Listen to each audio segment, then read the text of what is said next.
It's how someone perceives the land and what role, if any, they're going to take to help manage the land. So we thought about it, and they wanted to obviously relate that to Future Talk and how it affected them, being a person of perception. So they decided to tell you guys a little bit about their summer, what they maybe felt like before, during, and after. So you guys ready?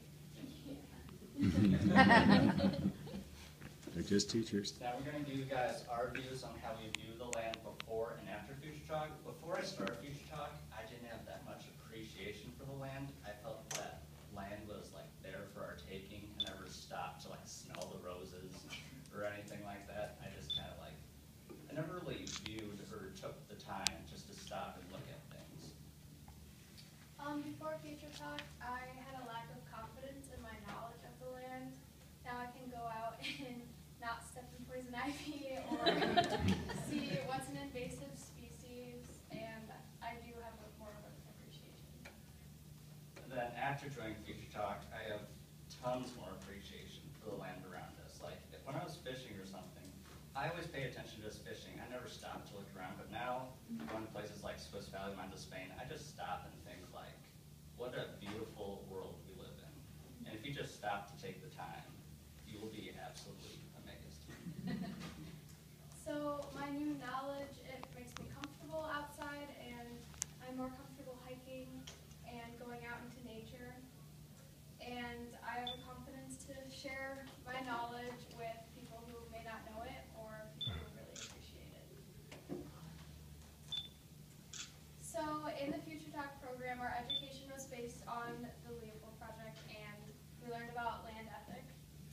As Leopold put it, the land ethic simply enlarges the boundaries of the community to include soils, waters, plants, and animals, or collectively the land. In Future Talk, we worked very hard to preserve and restore the land that we live on. As you can see this photo, this is at Sunny Crescent Butte. This is what we started on, and this is what we finished with, trying to restore Grove Prairie. And if I saw these two photos before, that ain't gonna happen. But just taking a group of teenagers and some adults out, you can be amazed on what we can do.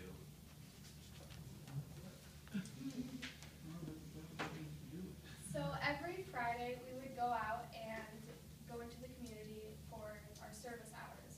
By the end of the program, we had about 28, some people had more, but about 28 unpaid service hours that we just got to support our community, go out, pick up trash, and help businesses.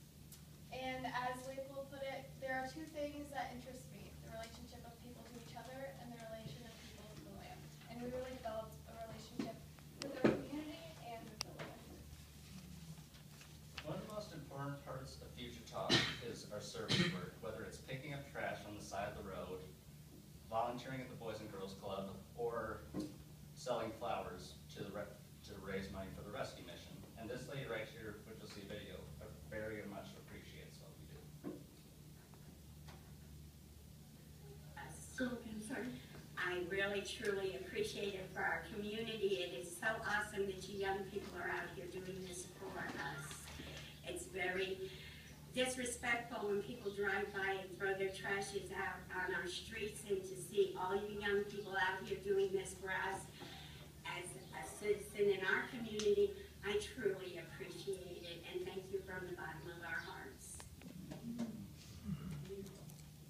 That's one thing that I always try to remind people of, because sometimes when you see where we have the teenage group out there with, they all have the same color shirt on, and sometimes people's minds jump to that these teens are maybe a troubled group, that we're working with them because they've done something. And we kind of find that interesting that they wouldn't see that as, oh, these kids are out here helping our community. Their mind goes to not such a good place. So someone like this, many of the teens didn't hear this little interview with this woman, but when I showed some of them afterwards that maybe had a tough day or maybe were just tired after our work day, that really means a lot. And that lady took 30 seconds out of her day to just tell us that she sees what we're doing and appreciates it. So I always try to remind our audiences that you guys have that power too.